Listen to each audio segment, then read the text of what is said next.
Everyone, আমি S M Arif আপনাদেরকে স্বাগতম জানাচ্ছি এডি একাডেমির আরেকটি এপিসোডে, যেখানে কিনা আমি দেখাবো কিভাবে লেটার টাইপ লোগো তৈরি করতে হয় বা ডিজাইন করতে হয়। তো সেই ক্ষেত্রে বলবো যে এই ধরনের লোগোগুলোকে কি নামে চেনে সবাই, বা এই ধরনের লোগোগুলো কীভাবে মেক করে, চলুন দেখি।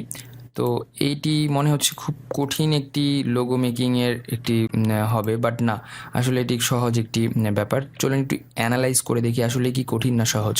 দেখুন, এখানে 1 2 3 4 5 6 7 8 9 9টি বক্স এবং এখানে 3টি, টোটাল 12টি বক্স নিয়ে আমার কিন্তু লোগোটি তৈরি হয়ে গিয়েছে। এখান থেকে একটি বক্স বাদ দিয়েছি এবং এখানে দুটি বক্সকে কেটে দিয়েছি। আমার এনের যে শেপটি আছে এটি চলে এসেছে, এবং সেই ক্ষেত্রে আপনি কিন্তু একটি খুব সুন্দর ক্রিয়েটিভ টাইপ লোগো পেয়ে যাচ্ছেন।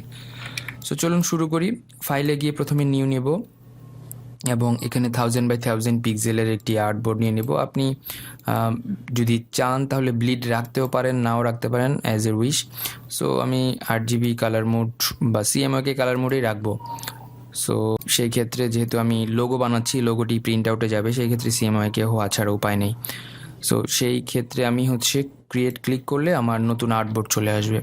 এখন আমি এই লোগোটিকে পাশের উইন্ডোতে নিয়ে যাচ্ছি, যাতে করে আমি কালার সোয়াচগুলো কালার পিকার দিয়ে পিক করতে পারি। তো আসুন কিভাবে করে এই বক্সগুলো বানাবো। ওকে, তার আগে আমাকে গ্রিড লাইন বা গ্রাফ লাইনটি অন করে নিতে হবে ইলাস্ট্রেটর থেকে। তো কন্ট্রোল কোটেশন মার্ক ক্লিক করলে চলে আসবে। আপনি শর্টকাট কিতে দেখতে পাচ্ছেন যে কোন কোন বাটন প্রেস করেছি। সো সেভাবে প্রেস করলে আপনি পেয়ে যাবেন। সো এখন আসুন যে কিভাবে আমরা এই গ্রাফের ঘরগুলো কাজে লাগাবো। সো আমি একটু বেশি জুম করে নিচ্ছি, তাহলে আমার জন্য সুবিধা হবে। দেখুন, এখানে টোটাল আমি 9টি ঘর কাজে লাগাবো। 1 2 3, তার মানে এখানে একটি স্কোয়ার শেপ এবং এখানে একটি ছোট স্কোয়ার শেপ।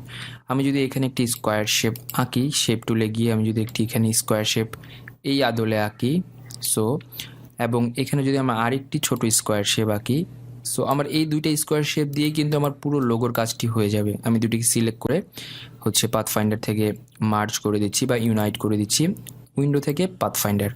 সো তারপরে যে কাজগুলো করব, আমি এই ঘরগুলোকে কেটে একটি ছোট ছোট বক্স বানাবো। কিভাবে করব? এখানে লাইন সেগমেন্ট টুল আছে, জাস্ট শিফট প্রেস করে আমি যদি এখানে একটি স্ট্রোক কালার দিয়ে নিতে পারি, যেটি কিনা ব্ল্যাক হবে। স্ট্রোকের থিকনেস কিন্তু 0.01 মতো রাখবেন, তাহলে খুবই সূক্ষ্ম লাইন আপনি পাবেন। আদারওয়াইজ কিন্তু অনেক মোটা লাইন চলে আসবে, যেই ক্ষেত্রে আপনার কাটতে আপনার স্কোয়ার শেপগুলোর সাইজ নষ্ট হতে পারে। সো আবার লাইন সেগমেন্ট টুলে যাচ্ছি, এখান থেকে কেটে নিচ্ছি, আমি দাগ দিয়ে নিচ্ছি যাতে করে সহজে কাটা যায়, এবং এখানে এবং এখানে। ওকে, তারপরে আড়াআড়ি দাগগুলো দিয়ে নিই যাতে করে আমার এই সেগমেন্টগুলো আলাদা হয়ে থাকে। সো আমার কাটা হয়ে গিয়েছে। আমি যদি এখন অফ করে রাখি গ্রিডটিকে, এখন সবগুলোকে সিলেক্ট করে আমি জাস্ট ডিভাইড করে দেব পাথফাইন্ডার থেকে। আনগ্রুপ করে নিচ্ছি, আনগ্রুপ করার পরে এই জিনিসটিকে বা এই বক্সটিকে বাদ দিয়ে দিলাম। আমি এখন আউটলাইন করে আপনাদের যদি দেখাই তাহলে দেখতে সুবিধা হবে। এই টোটাল ব্যাপারটা। বাট এখান থেকে যদি আমি এই অংশটুকু কেটে দিই বা এই বক্সের অর্ধেক কেটে দিই এবং এই বক্সের অর্ধেক কেটে দিই, তাহলে কিন্তু আমার লোগোটি চলে আসছে। সেই ক্ষেত্রে কি করব? আবার লাইন সেগমেন্ট টুল এবং এখানে অ্যাঙ্কর পয়েন্ট থেকে আমি শিফট প্রেস করে এটিকে কেটে নিচ্ছি, একটি দাগ দিয়ে নিলাম, এবং সেমভাবে এখান থেকে এই পর্যন্ত।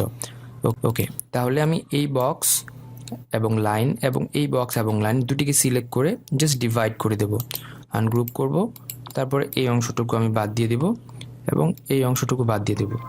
তাহলে কিন্তু আমার আসল যে শেপ, লোগোর শেপটি চলে এসেছে। এখন আমি এটিকে গ্রুপ করে ফেলি। এখন আমাকে বড় করতে হবে, অনেক বড় করতে হবে। তো তারপরে আমি যে কাজটি করব, যেহেতু সাদা হয়ে আছে, সাদার উপর সাদা, সো আমি এখন আমার যে কালার পিকার আছে সেটি দিয়ে কালারগুলো পিক করব। তার আগে এটিকে আনগ্রুপ করে নিন।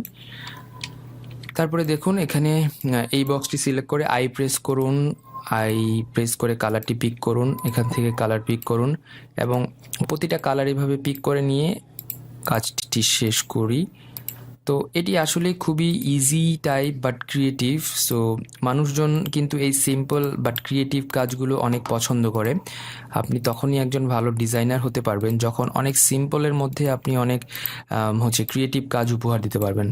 তো এই জিনিসগুলো আয়ত্তে আনার জন্য আপনাকে প্রচুর প্র্যাকটিস করতে হবে, প্রচুর ক্রিয়েটিভ কাজ দেখতে হবে। সেই ক্ষেত্রে আপনার আসলে যে চিন্তাধারাটি আছে সেটি এক্সপান্ড হবে। সো এই আমাদের লোগো। খুবই সহজে আপনি pixel type, letter type or colour letter type এই ধরনের লোগোগুলো বানিয়ে ফেলতে পারেন, বাট ক্রিয়েটিভ। সো আশা করছি এখান থেকে অনেক কিছু শিখতে পেরেছেন। যদি শিখে থাকেন তাহলে অবশ্যই ভিডিওটি শেয়ার করে ফেলবেন। তাহলে এই শেখাটি আপনি ছড়িয়ে দিচ্ছেন, আরেকজন শিখতে পারছে, আরেকজন যদি শেখে তাহলে আপনি এখানে বেনিফিটেড হবেন। জাস্ট বিকজ অফ কাউকে শেখানোর মধ্যে যে আনন্দ সেটি কিন্তু অন্য কোথাও নেই। ওকে, ভালো থাকবেন সবাই। নেক্সট এপিসোড পর্যন্ত আমি ASMR বিদায় নিচ্ছি। আল্লাহ হাফিজ।